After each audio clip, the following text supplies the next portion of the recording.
At this point, Charlotte gets frustrated, and the next scene, she's screaming at her, "Just jam it in! Just stick it in, Lily! Just put it in!"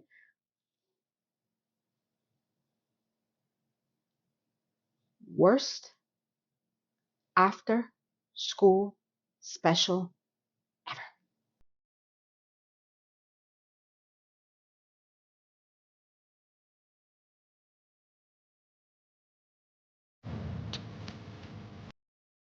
Hello, my beautiful people. It's Lena. I'm back. Welcome back. Welcome back. Welcome back.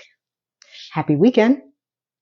And just like that, we're almost to the end of In Just Like Crap. Here I am, season 1, episode 9, and only one more to go, people. This is it. This is it. This is it. Let's get excited for a minute. Do you remember when shows were good and we all watched in anticipation the last couple of episodes, knowing that it was coming to the end of the season and we would have to wait X amount of months for the new one? And we were all waiting with bated breath, and we would watch the last couple of episodes and we were like, oh my God, what's going to happen? Oh my God, this is great. Oh my God. Do you remember that? You remember? This is not it. This show, this show actually got worse episode by episode. It's like a countdown to a bomb. Let's get into it, people. Scene, open, 3 ding dongs at a restaurant. Again, eating. Does anybody ever go home and cook for them? Ever?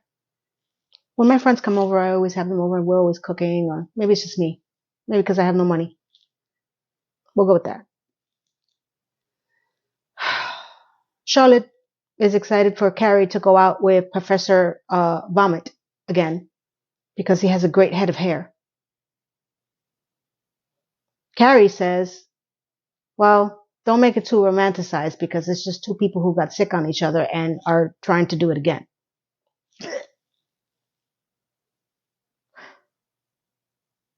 Then Charlotte says, hey, I want you ladies to come out to Brooklyn so you can help me. No, it wasn't Charlotte. It was actually Miranda. Miranda states that she wants them to come out to Brooklyn because she's helping Professor Naya painting homes. So Charlotte's in. She's going to bring the kids. I mean, what else does she have to do?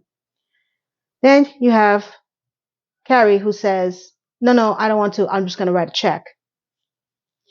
Miranda says, no, you can't be the white woman that writes a check. So if she was any other color, it would be okay. I already saw where this is going in this episode.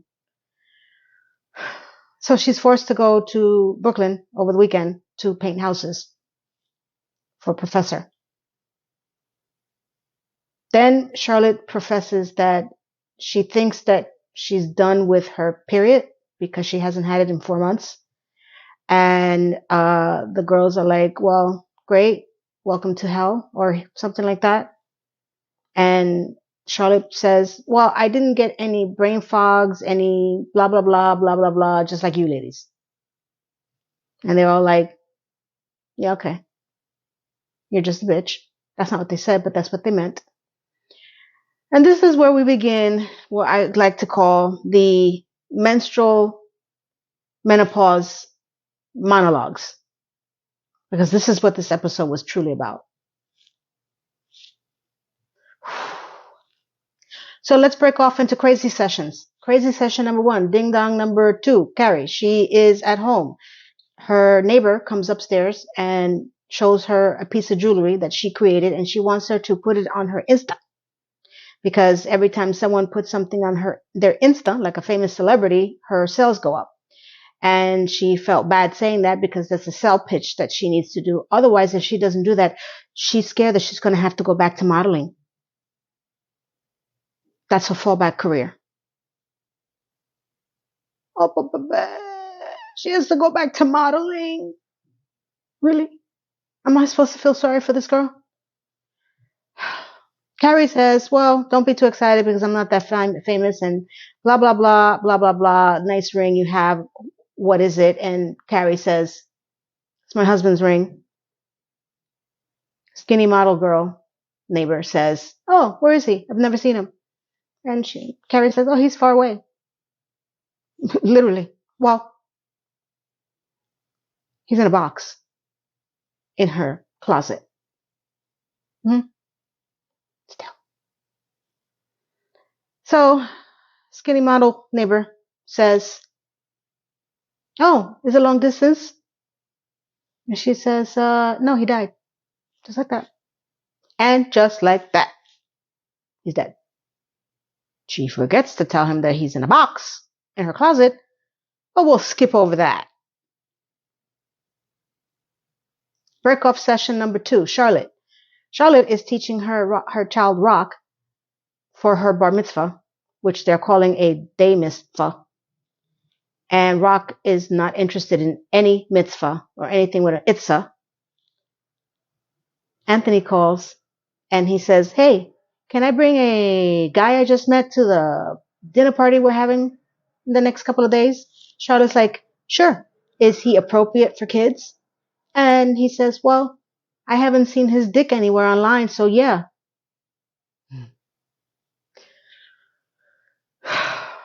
What online do you go to find dicks? Is there a special website for that?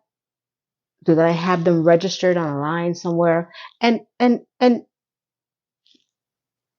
are they showing their faces with these dicks so you get to match the dick to the face?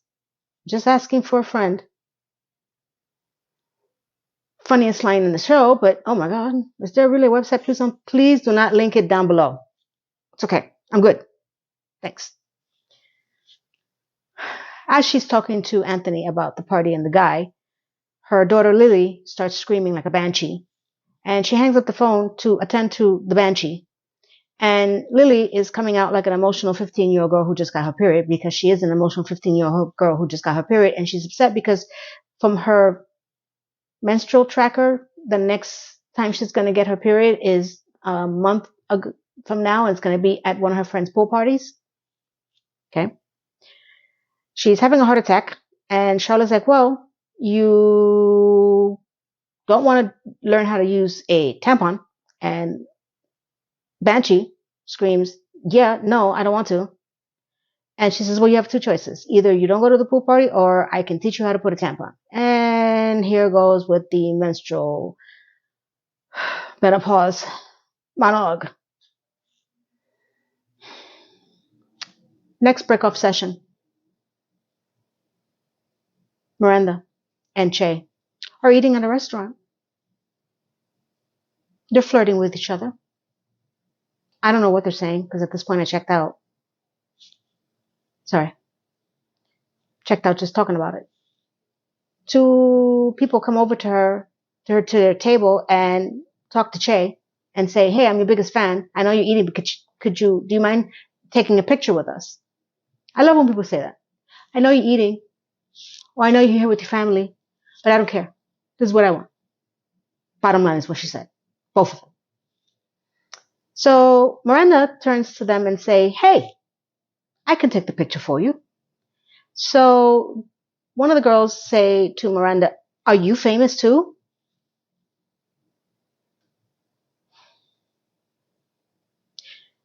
I would like to know, whenever this video goes viral and I'm still alive, has any famous person ever been asked if they are famous too? Wouldn't you know?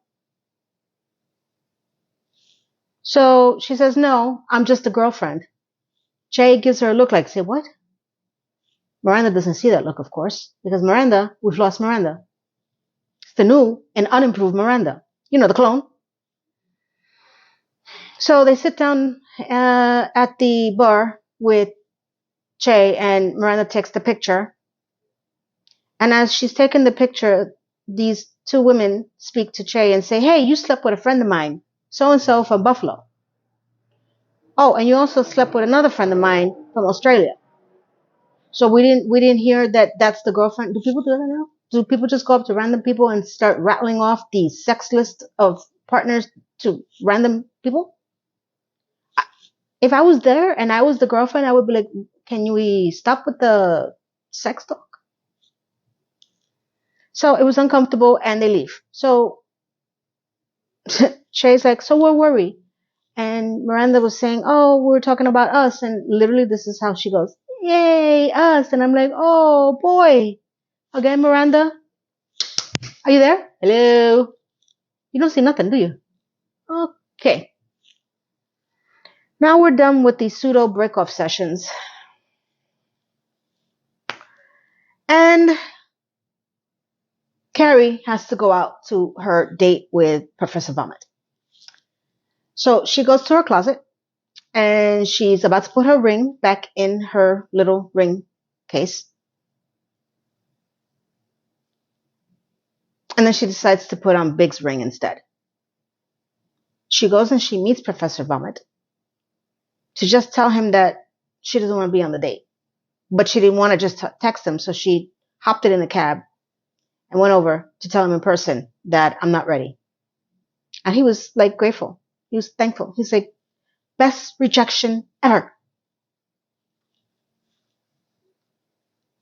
Thank God this doesn't go anywhere. Spoiler alert, sorry.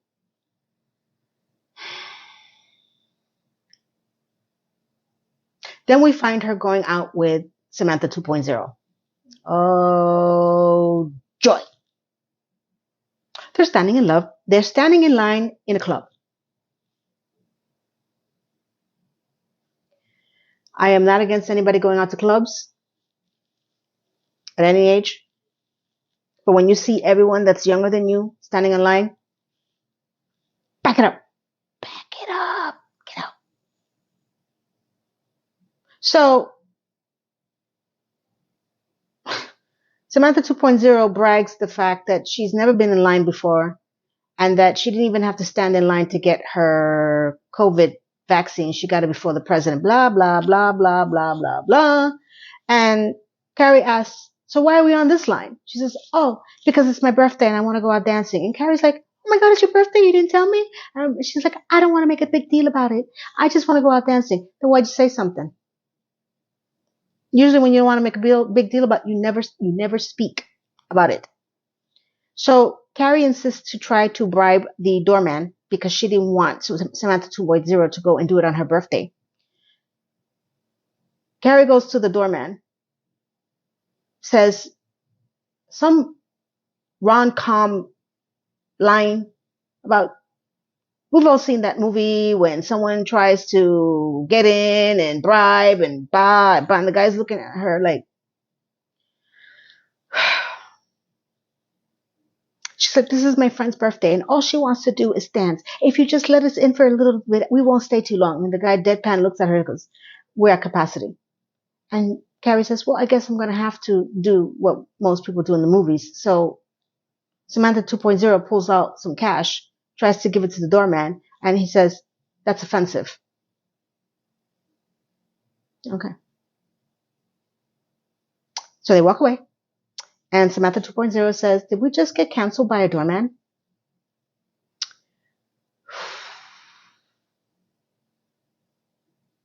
And it goes on.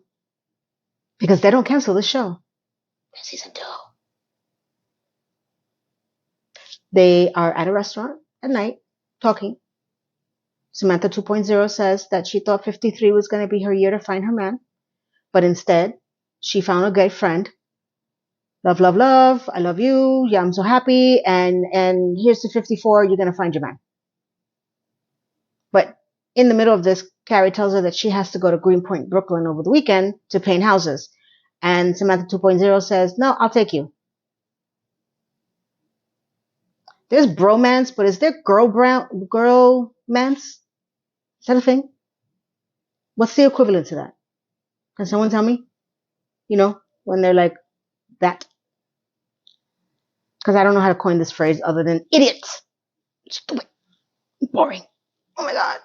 Why? Oh. Breakoff session part 2. We are now at Charlotte's party that she's throwing.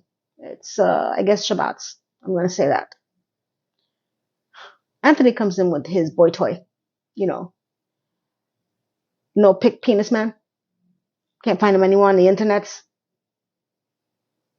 The guy comes in and he says, hey, is this a Jewish dinner? And everybody says, yes. And he's like, you know, the Holocaust wasn't real. Anthony screams, get out! That was it. 3 seconds of fame. All this time, Lily and Charlotte are in the bathroom, and Charlotte has decided to become best mom of the year. She is going to teach her daughter, her 15-year-old virgin daughter, how to put a tampon in, because her daughter says now she's ready to learn. She tells her, she takes out the tampon, she shows it to her, she goes, if you can feel it, that means you have it in wrong. And please remember, if it has to go straight up, it doesn't go straight up, it goes to the side. This girl's traumatized. I'm traumatized. This is like 10 minutes of her trying to teach her child how to put a tampon in. She starts off very zen. She says, do you want me to show you on me? Her daughter's like, ew, no. I'm like, please, God, no. Don't ever do that. Please, no. Just no. No, no, no. If I didn't say it clear, no. Next, we have her watching a video of how to put a tampon in. This is all happening in the bathroom. Then she's explaining to her daughter in a very meditative, zen way. You just let the tampon slide in. You gotta feel the tampon. You gotta let it move. I'm like, what are you, a guru? What the hell is going on here? Girl can't get it in. At this point, Charlotte gets frustrated, and the next scene, she's screaming at her, just jam it in. Just stick it in, Lily. Just put it in.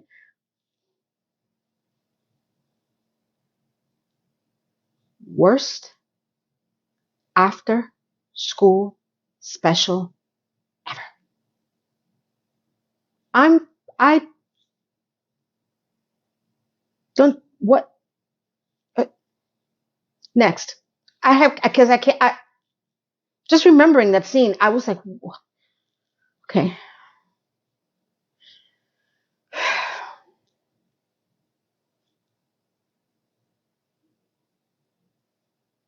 It's the next day, and everyone is going to the professor's painting party for some sort of charity. I honestly don't remember. So we have Carrie and Miranda outside waiting. Carrie is wearing overalls and 80-foot heels, silver, to paint.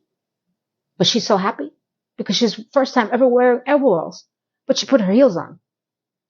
Miranda, dressed like a hobo like all the time. Steve shows up with Brady because they were going to do it as a family, and Steve is a great guy, literally. That's what she says. They start to pick teams. Steve picks Carrie because she's wearing overalls and heels. Little did I know why he really picked her. Brady is going to be, I guess, with his girlfriend. And Miranda is looking for a partner. So the professor comes out and is complaining that the caterer for this shindig thought it was next weekend, so there'd be no food. Suddenly, a boat shows up, because that's all I can tell you. A yacht. So it's comes out, Carrie and Miranda's like, who is in this 80-foot car? Limo. Hummer. Plane. I couldn't find any pictures of this, so you just have to envision it if you didn't watch it. It's big. Out comes the prom queen, which is, of course, Charlotte, and Lisa. Lisa comes out with a camera. Carrie and Miranda are like, why is she bringing a camera? This is not a camera moment. She walks up to the professor and says, I would like to take some pictures for you for your website, and it's great for marketing or whatever. And the professor is very happy. Okay. Lisa is wearing Indiana Jones meets dominatrix.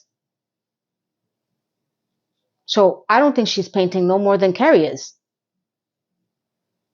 Did I forget to mention that when Carrie showed up, she was with Samantha 2.0, and Samantha 2.0 said that she is not going to be waiting to be painting and that she would rather write a check.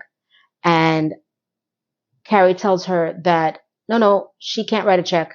And she wanted to write a check, but she didn't want to be the white woman who wrote a check. And literally Samantha 2.0 says, wow, it's really hard to be a white person these days. You can see why I forget that, right?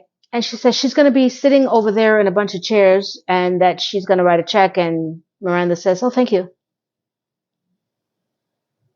So while Lisa is in her cargo dominatrix outfit, the professor says, I don't have a caterer. I don't know what to do. And Lisa, of course, with her yacht boat, says, oh, I can find that. I can help you with that.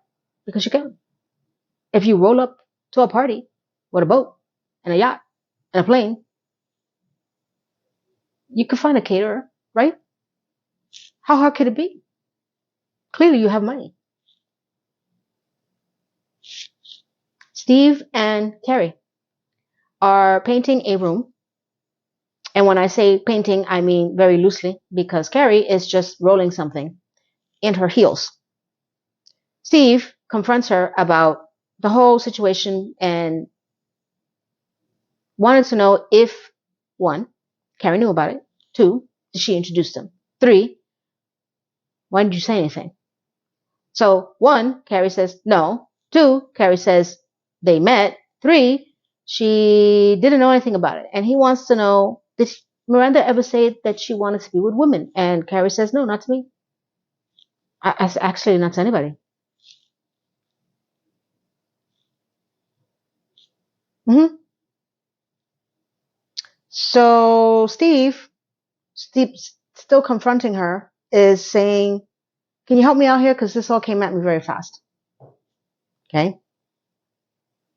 As Carrie bumbles her way to try to get out of this conversation, she sticks her 80-foot-inch heel into the paint pan and starts screaming, and she needs to go wash off the paint off her heels.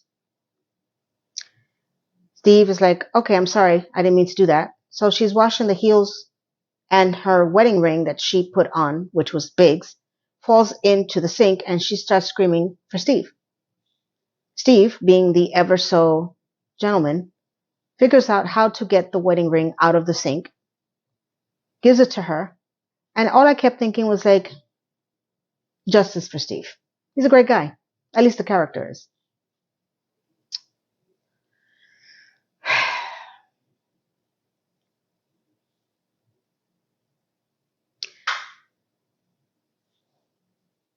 The show was really weird because they edited it in such a way that I was confused. Because there was a scene between Miranda and Chay after this debacle, which I'm going to get into thoroughly. That's why I left it to the side. So I'm skipping around. Charlotte is painting. And when I say painting, again, loosely painting, because she's got a little paintbrush. Her daughter Lily comes up to her, the Banshee, says that she can't find her tampon. She lost it. And she proceeds to take her to a porta potty and tells her daughter that she needs to be able to find the string. It's probably in her butt crack. Her daughter is disgusted, and I am disgusted. Her daughter finally finds it, but she wants her mother to take it out because she feels like her insides are coming out. That's not a sign there at all. She tells her daughter, no, you need to figure this out. You got her into it. Don't get her out of it. She goes to her friends who are eating from the catered food that Lisa found, in a New York minute. And they're all saying, oh my God, Charlotte, you're such a wonderful mother. My mother never taught me how to do this. I learned from a friend, and everybody else is talking. And the professor says, we weren't allowed to use these at home. Hello, neither was I. TMI, just not trying to get too personal, but not in my house. If I was a virgin, my mother, we were not allowed to use any of that stuff. No, it was sanitary napkins and that was it. You were found with a tampon, you were going to choke on that tampon. Now, I'm not saying anybody should be raising their daughter any other way, but I have a funny feeling that if I had a daughter, I wouldn't be doing that either if she was a virgin. Now, they can figure it out on YouTube, but yeah, I'm old fashioned, not doing it. The next scene, you have right back to Steve and Carrie. No transition. She's eating, and then she's just in the room again with Steve. Steve is like, sorry about what happened. I didn't mean to put you in a bad position. And Carrie, he's like, are you okay? Because of the whole ring, she was having a panic attack. And he says, I get it. Trust me. This ring, his wedding ring to Miranda, is never coming off. And Carrie's like, oh, Steve, don't do that. Don't you want to be happy? Like, please, Steve, be happy. Get out, get out, get out, get out, get out. Nope, never coming off.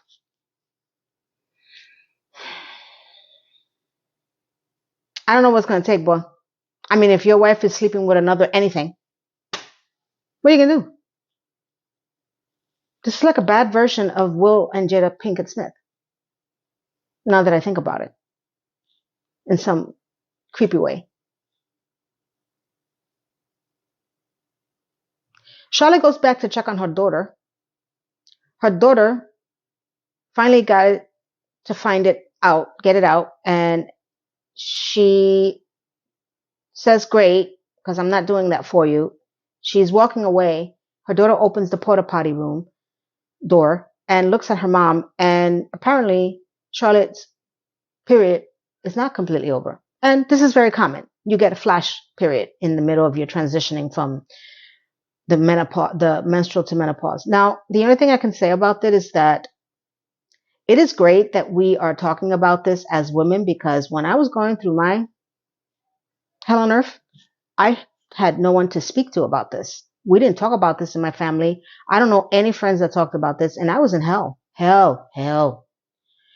I am grateful that it is now time where us women can really help each other out and let us know what's happening, and what you're feeling is completely normal, because all the women in my family were dead, so I didn't know what the hell I was going through, and I couldn't find the history. So that was the only positive thing. But this scene with Charlotte and her flash period, because she's wearing white overalls, was really disgusting. And it's because I hate this show. It didn't help. So she doesn't know this is happening to her. Miranda and Carrie grab her and put a shirt over her and explain to her that she's having a flash period. And Miranda goes into the story that it happened to her when she was in court one time, and that the actual, I guess, prosecutor had to point to her to show her that she was not over her period. And Charlotte's like, my God, why didn't you ever tell me this? She goes, because I blocked it out as soon as it happened. If only we could do the same with the show. So I'm going to jump into, because we're coming towards the end of this monologue. And I just have to say that this scene was the one that I had to highlight. Miranda decides to go and surprise Chay with a box of cookies. She knocks on her door, and Chay opens the door, shocked, because her girlfriend's standing outside. And Miranda, she's like, I was craving me some Chay, so I hopped on a train, and I came over. And Chay's like, oh my God, you should have called. And Miranda's like, oh my God, is there someone here? And Chay's like, yes, someone's here, me. Miranda goes screaming down the stairs because Chay says, I wish you would have called. And Miranda's saying that, oh my God, you're right. If you were a guy, I would have never just showed up with a box of cookies. I don't know what I'm doing. Do you remember that? Do you remember that, writers? You remember when she used to have balls? And she wouldn't take any crap from any guys? She wouldn't even do that for Steve. Steve. She would tell people, stop it. Stop going after guys. Now she's chasing after this finger. Because that's all I can think of. Finger. And Chay runs after her. And she's like, would you slow down? And Miranda's like, no, you're right. I'm so sorry. She goes, Chay says, if this is not going to work. I swear to God, this is the thing that had my hairs standing up. Miranda's like, what do you mean this is not going to work? What do you mean? Oh my God, what do you mean? I was like, what the? frack is happening to this chick. Chay's like, you need to stop because you're not my girlfriend. We're not going out. And Miranda's like, what do you mean we're not going out? This has to work. This has to work. And she's like in full panic mode. Clone Miranda scares me more than any other Miranda I've ever seen. Hold on. Chay says, we're just getting to know each other. And you cannot trap us into the relationship tropes.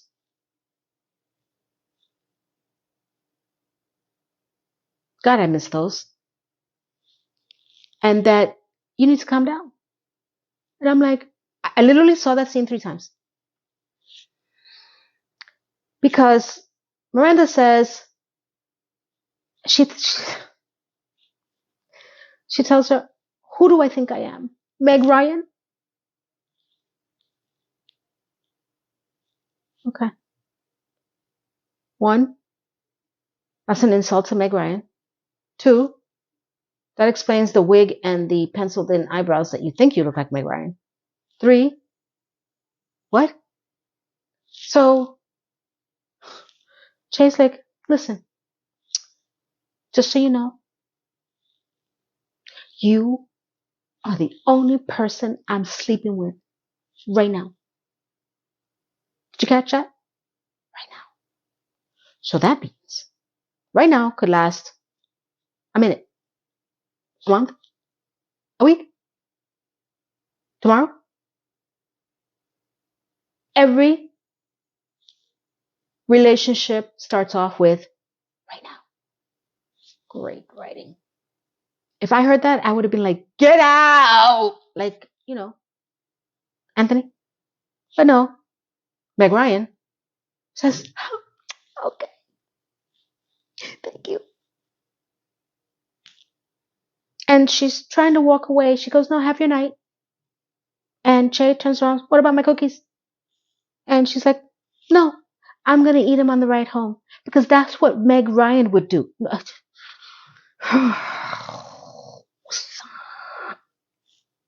That's why I had to highlight this scene. Wasn't it a great scene? Did you watch it? Did you get the furries with the hair standing up just like I did? Comment below. So, let's get to the end of this nightmare. Carrie. No. Samantha 2.0. While waiting for Carrie to do her 2-step painting with 80-inch heels, sitting outside, and this guy pulls up in a car and asks her, hey, what's all this stuff in front of this? What's going on? What's happening? What's going on? And she turns around with a lit cigarette. Why are you asking me? And he's like, well, since you're sitting here smoking a cigarette and you're doing nothing, you look like a boss. Just so you understand that I'm a boss. I am in the company that I work in. I'm the president of the company. I never not look like I'm not doing anything. I do a lot. So I don't know what boss he's talking about. Amazon? Twitter? Elon? Bezos? Maybe those people. I'm going to go with that. Okay? She turns around, and as they're focusing on him, I remember who he was. I was like, I know this guy. I don't know why, but I know him. He was the salesperson in the original Sex and the City when Carrie took Berger to the Prada store, and he was the guy selling the Prada shirt that Carrie was trying to hook up with Charlotte. Did you know that? So now we're just recycling people. And we're not even giving them the original names. When I saw that, I was like, it was really bothering me. I was like, because I needed a distraction. So he says, why is this all in front of my club? And Samantha 2.0 says, oh, is this your club? Is it good? And he's like, it's the best club in Brooklyn. And she goes, says you. And as he's smoking the same cigarette that she's smoking, I'm just like, oh boy. Because this happens in New York all the time. All the time. You could be sitting outside a restaurant and you could be minding your own business, smoking crack. And this guy pulls up and he's the owner of the entire block. Because that's how all people meet in New York all the time. It's happened to me several times in my fantasy. Maybe. Because I don't really dream about a guy rolling up with a cigarette. So, but it happens all the time. That's the New York life for you. Bless me, Lord. So we know that she's eventually going to do something with this guy because she gave him a look like, yeah, tiger. It's gross, disgusting. Not the actress, just the character. Next scene, we have Carrie at home deciding to put her ring, well, Big's ring, who Big is still in a box in the same closet, away. And she's not going to wear her rings. And she calls Professor Vomit and asks for a third date. And just like that. Next scene. We have Samantha 2.0 and Carrie going to the club of, let's give him a nickname, Smoking Prada. Don't know if that's going to stick, but we're going to go with that for now. And she doesn't have to wait on the line because he lets her right in, the both of them. And just like that, they don't have to wait on the line. Oh my God, was this like the worst episode? And I always say this every time because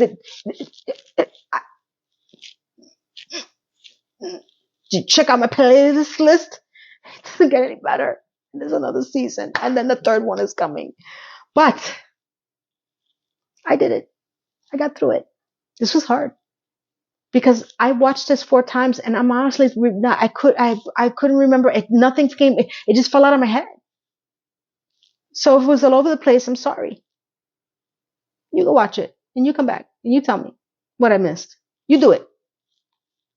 My beautiful people, we're done. We got one more episode to go. And let me tell you, episode 10 still sucked. But it filled in a question that I had from season 2, and you will see it in my next video. And then it's over. We're done until they decide to bring this crap back. When? I don't know, because now we have the actor strike and I don't know when it's going to end. Great timing, writers. So, have a blessed day. I want you all. And thank you for liking, commenting, subscribing, sharing, looking out for me, looking forward to the next whatever I'm going to do, because I'm going to keep doing this. I appreciate you all so much. I tried to make this funny, but I was more confused than anything else. Because was this bad for you guys as I'm thinking, or maybe I'm just so tired of this crap that I don't know what else to do. I'm dying here. But thank you. I am looking forward to number 10 because we're going to party. My girl wants to party all the time. Party all. That's as much of a club as I'm going to. Okay. At my age, I'm 53. I'm not going to be in no club. You got it. Mwah. Have a beautiful and blessed day. Bye.